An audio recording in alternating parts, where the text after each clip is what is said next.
And we're going to talk out just about every possible thing that's going on with the 49ers as this season sets to begin. Yeah, and we're counting it down, and then after Thursday and Friday, we'll get into Monday, and it'll be a full-on Jets preview mixed with, oh, my God, week one, how awesome was that? Because even if it's bad, it's really, really good because of fantasy and gambling, and stuff's going to happen and all the rest of it. So today we really focus on the Niners, but also with at least one eye toward Monday night, because this is a special kind of opener, not only because it's the Packers, although they've played the Packers a couple of times in season openers during Aaron Rodgers' stint in Green Bay, so they do have some familiarity with Aaron in the opener, but this is Aaron Rodgers and Robert Saleh and the Green Machine with renewed hopes of actually being decent. Well, listen, I'm interested. I think we all are. America's interested to see Aaron Rodgers because we haven't seen him in a while. And by the way, the last two times we saw him, not great. Not great, Bob. Like, if you really do go back to his last year with the Packers, it was not Aaron Rodgers-esque, and then the mobility is not there in the same way, and he went down. And on the fourth play of the season a year ago was lost for the year. And then we spent a few more months talking about how he was superhuman and was going to recover from a torn Achilles, like ayahuasca, 800% faster than anyone in the history of ever. Right. And that was a big pile of you-know-what. But now he's back, and he's 40 or about to be. I don't even know. Has he had the 40th birthday Oh, yeah, yet? He's coming up on 41 in December. He'll be 41. 40 years old, coming off a torn Achilles, brand new team. And so, I heard Baldy yesterday on the roast talking about how the NFL is not dumb. Like, if you look at what is about to unfold in front of us at Levi Stadium on Monday night, I mean, in fact, all of these primetime games, look what's about to come at us starting tomorrow night. The Chiefs and the Ravens, Patrick and Lamar. The very next night, we're going south of the border, way south of the border, and you're getting Jordan Love and Jalen Hurts. On Sunday night, you are getting a reboot of your boy.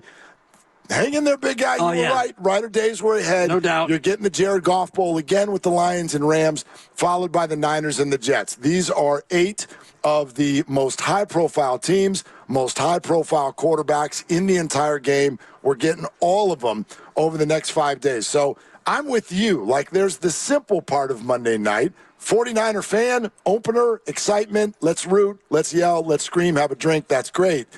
But I want to see the Jets, too. Yes. I want to see what this team looks like. Well, last year they had such promise. They have a great defense. You got Quinnen and Sauce. And, we can get into some of the individual matchups that they may not go head-to-head, but Trent going up against Quinnen and Sauce trying to check Brandon Ayuk and Deebo Samuel. And, there's a lot of that intrigue. Nick Bosa trying to get at and get a piece of Aaron Rodgers. It'll be 364 days since he went down in a heap in the opener for the Jets. That was 9/11 of last year. This game's on 9/9, add in leap year, 364. So I would expect there to be rust, but as he plays his way into the game, I do think it's important the Niners jump on early to try to, if Rodgers does start to get comfortable later, maybe they have a little bit of a cushion. Well, I really do want to encourage people to be with us at 3 o'clock for Greg Cosell, because if you've never heard him talk, some of what you were just talking about is exactly what his cup of tea will be. Sauce Gardner against Brandon Ayuk. Let's talk about it. Trent Williams going against Quinnen Williams. Let's talk about it.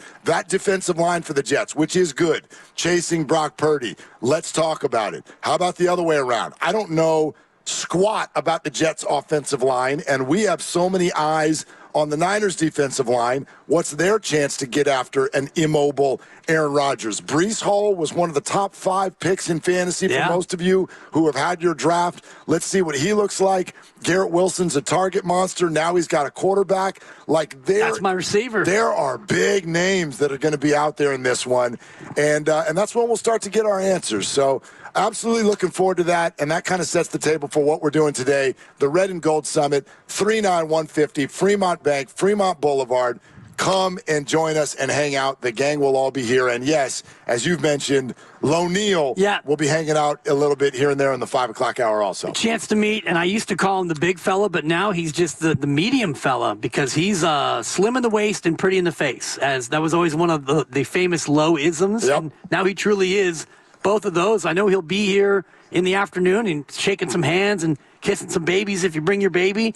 Baby might get smooched. So, L'Oneal, the pre-summit MVP odds-on favorite, according to me. Yeah, according to you. Yeah. And so, look forward to that. Glad you're with us. Until then, from 2 to 4, as we said, it's going to pretty much sound like it always does here on Willard and Dibs, and you can join us at 888-957-9570. Here's one thing I was thinking about, though, as this starts for the 49ers.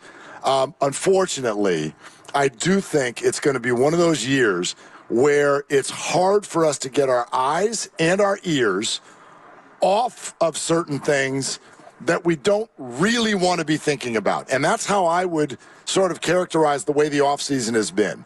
We want to just enjoy 49er football, but it has become very difficult. Yeah. And I would say for 3 main reasons. Can I guess them? Go.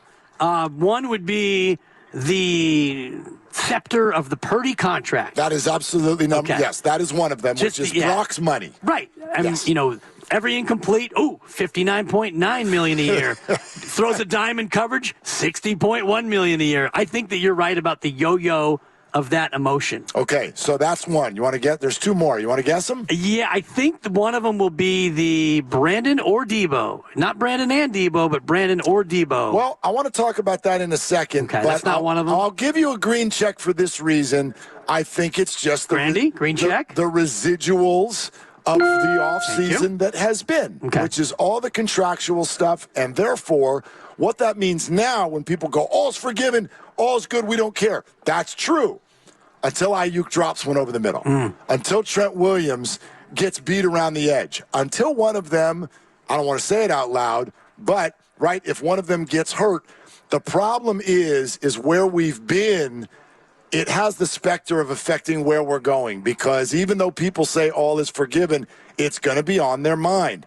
You do what they just did, especially Brandon, you are now expected to perform at an elite level. Last year, he did, but we didn't expect that, and so we weren't demanding that. Now it gets demanded. Yeah. That's a totally different emotion. For sure, and I also think that, as he starts to do well, and maybe Debo has a bad game, and the idea of, well, they can't afford to keep both, even though Cap Schmap, Mark Schlereth agreed in many ways, and they've been very good at doing the financial gymnastics. Maybe they can keep both, but I do think the narrative of one or the other, when Brock gets his money, it's going to be one or the other. So I do think they'll be pitted against each other in ways. You're not wrong that that's a thought or in the mind of the fan. However, I do want to point out something that because of the time of the week and Trent Williams and Ricky Pearsall, I thought this got lost in the shuffle yesterday. And it happened after Mark Schlereth came on our show and mentioned what he mentioned.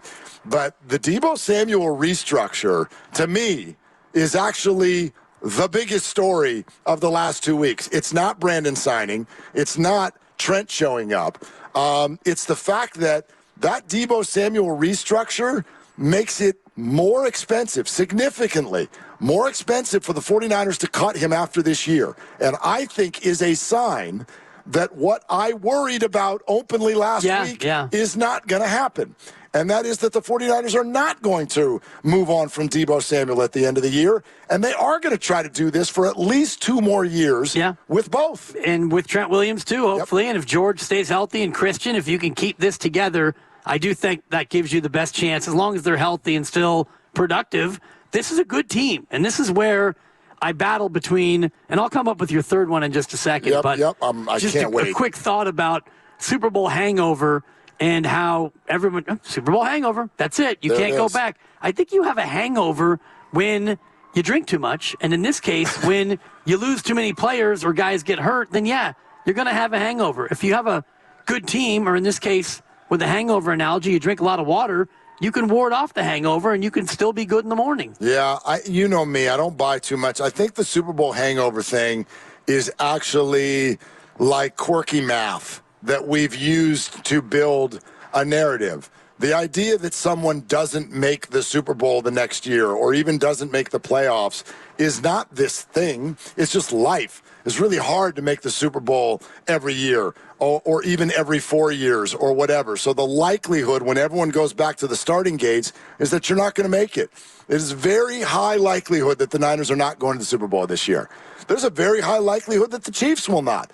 That's why you're allowed to make 6 to 1. Yeah. If you go put $20 on it, they're going to give you a bunch more money back if you end up being right, because it's highly unlikely for everyone's journey to just end there, which does, I'll give you a clue, lead to my number 3 if you want to take a shot at it. I think that it's something that I say mostly just to bother you, and it's Super Bowl or bust. That is a good way to say it. Here's what I think is going to be hard for fans this year, to stay in the moment. Right. I think it's going to be next to impossible. You know why? Because it's Super Bowl or bust. Right, but it's not. It's not. I know you don't think so. Well, I think that I actually have facts here. What does bust mean? Bust means you bust the thing up. And the restructure for Debo does elongate it, I think, a little bit. You're not as desperate. They're not busting this thing up after the year. What is bust who up? Bust how? Who's leaving? You start shipping people out. Who's leaving? Depends who plays poorly, or depends on how things go. But okay. I mean, the core is not going anywhere after this year, I would argue, unless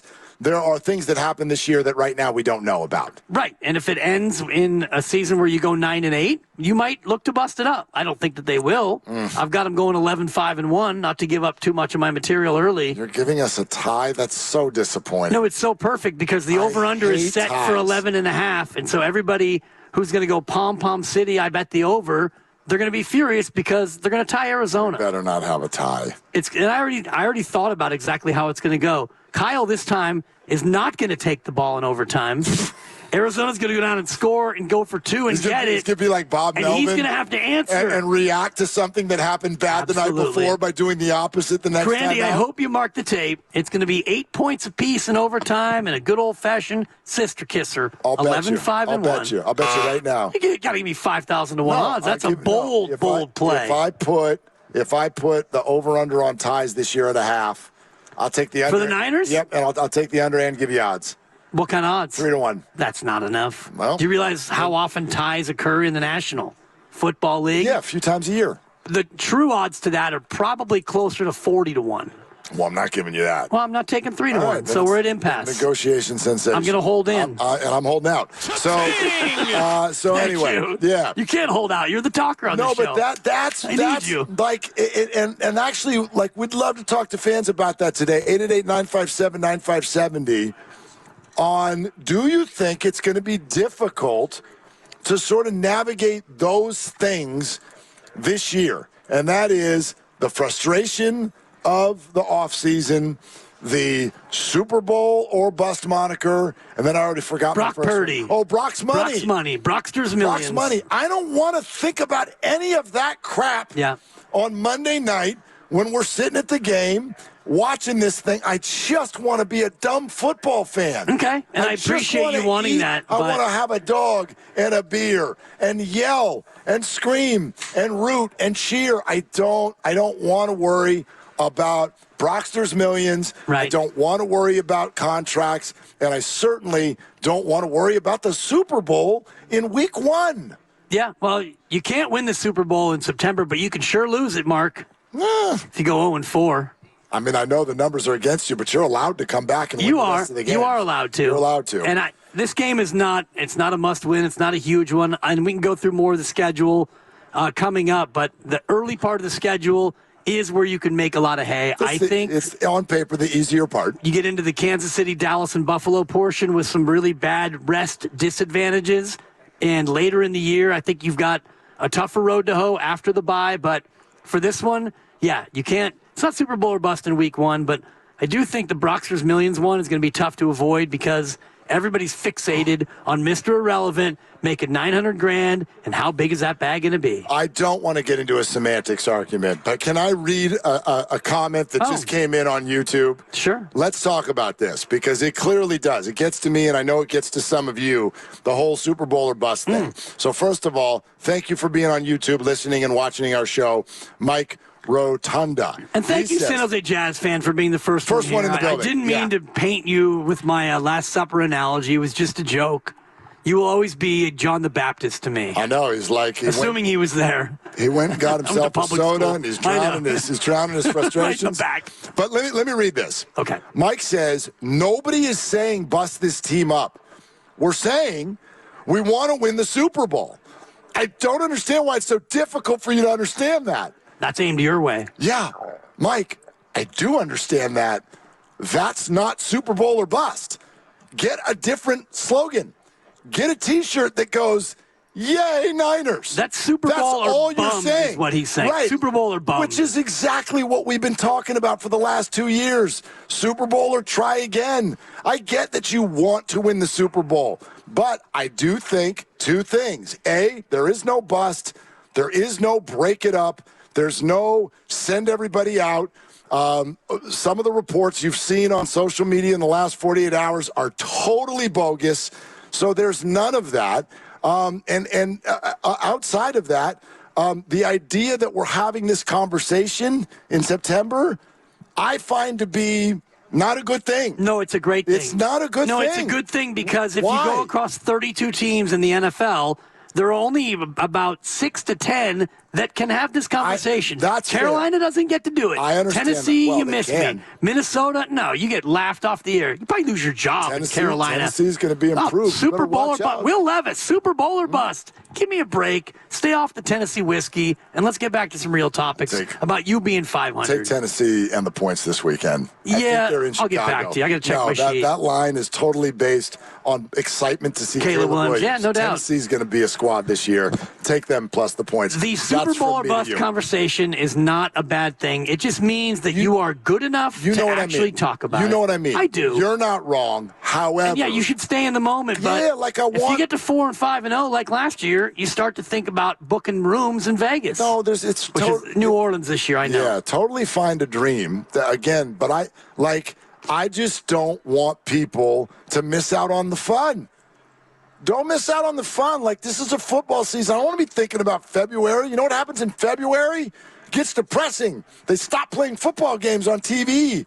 Like, and I know the answer is no, but I would love to be able to have a week-to-week conversation about the 49ers and not crater into a hole if they lose a game and freak out. They were in the NFC title game 3 years ago after being 3-5. Yeah. They were 3-5, and they ended up a Jaquaski Tart hold on to the ball away from going to the dance. So, that's all that I'm saying. Yeah, and I know everybody fans differently. Yeah, and, I know you can do it however you want, but that's just, call it a suggestion then. Yeah. Let's go out Monday night and have a good time. Oh, and we will. Yeah. And, the fans who are already here in jerseys and, the people do need to know that the parking lots are opening at 1:45 for the Monday game. 1:45, parking lots will open. Get there as early as you can. Well, if you want to get there at noon, you can sit in traffic on Tasman. Tasman's closed, but 1:45, the parking lot's open. Is it still closed? From the 49. No, it's closed at 9 a.m. Okay. They close at game I see what you're saying. I know they were doing construction there a few weeks ago. You're fine, but just fans will love it. Fans will be in the moment. If you're out there, you're going to love the game, the tailgate, the post game, and all the rest of it. And then you wake up the next day, and you're going to feel a certain way about talk trash to your buddies about, we're 1-0, and you're 0-1, and we're going to the bowl. That's the nature of it. That's all good. Again, I presented these things as three things that people are not going to be able to avoid. Right. So they're unavoidable, but I'm sure as hell going to try because Brock's money is going to work itself out. What happened this offseason has already worked itself out. And then the idea of January or February, that's sort of where we get to that phrase that was used so poorly in Philadelphia for a long time, which is trust the process. And I really, really do. I really do. It was a frustrating process at times this offseason, but we're here. And I'm going to take the lesson from this offseason and apply it to the season. That's a lot of hand-wringing for 6 to 8 to 12 weeks about who's going to be where and this and that, and we're mad, and I don't like how this one's handling it, and who's this guy think he is, and all of that. And we get to today, and it's the Red and Gold Summit, and everybody's practicing, and we good. We good. So just stay right here, because that projection about the, oh, no, what's going to happen around the corner, it's fake. It's not real. It's real when it happens. So you're allowed to project these things out, and you're allowed to wonder what the team's going to be like in 2 years, and if Brock is really the real deal. Or some fans who are still the jury's out on Brock Purdy. They don't believe that he's good enough to get $60 million. So those fans are going to look at the game in different ways than you are, who's already made up his mind about Brock Purdy being the future quarterback. Well, I also don't think about it in those terms. Good enough to make $60 million. I don't know. Well, if you're the franchise quarterback, then you're good enough to make $60 million. Well, then this. And there are some fans who don't believe that he's shown enough to where they think that he's good enough. Now, fans' opinion don't matter when it comes to the contract. All that matters is Kyle and John and the front office and ownership. But there are fans who still have their thoughts that the jury's still out. Yeah, but okay, you said that in two different ways, and I'm curious. You said that he's worth XYZ amount of money if he's good enough to be the franchise quarterback. Yeah. I think that's two different answers for a lot of people. Some are like, they attach it to the money. Oh, he's not good enough for $60 million, but he's good enough to be the franchise quarterback. Well, that's what a franchise quarterback will make next year. That's why Trevor Lawrence is making $55. Like, do you have any questions? Does anybody in the room have any questions that Brock Purdy is good enough to be franchise quarterback? Scream and yell right now if you still think that's like a maybe. That's silence. Yeah. Okay, well then the room is still building. Then so what do we? It's a pretty small sample. We got about 20 people out of 7 million in the Bay Area. But we went 0 for 20 on anybody having questions. Yeah. Okay. Okay. There you have it. No, he is not. Yeah. I didn't say the majority of fans. I just said some fans. So when you're talking about just living in the moment, there are fans who are looking at this through the lens of Brock Purdy's future as, is he the guy or is he not the guy? Did you see that he got another huge endorsement? No, I didn't see it. Yeah, it's for like Western clothing. Okay, that fits.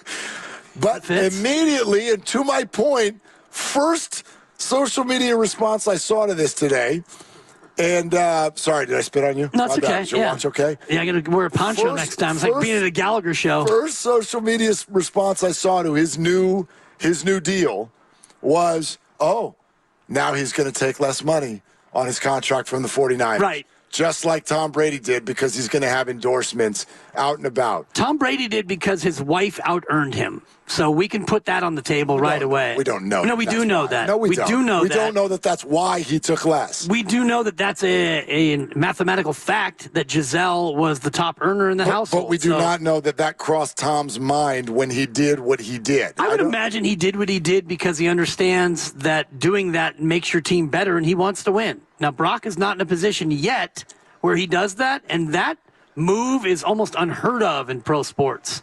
Steph Curry just signed for $62.9 in an extension. Did Jalen Brunson just do it? No, Jalen Brunson took every dollar. That's his first bag. No, he didn't. He took a little less, yeah. Yeah, he took a little less. But Tom was taking a lot less. Not really.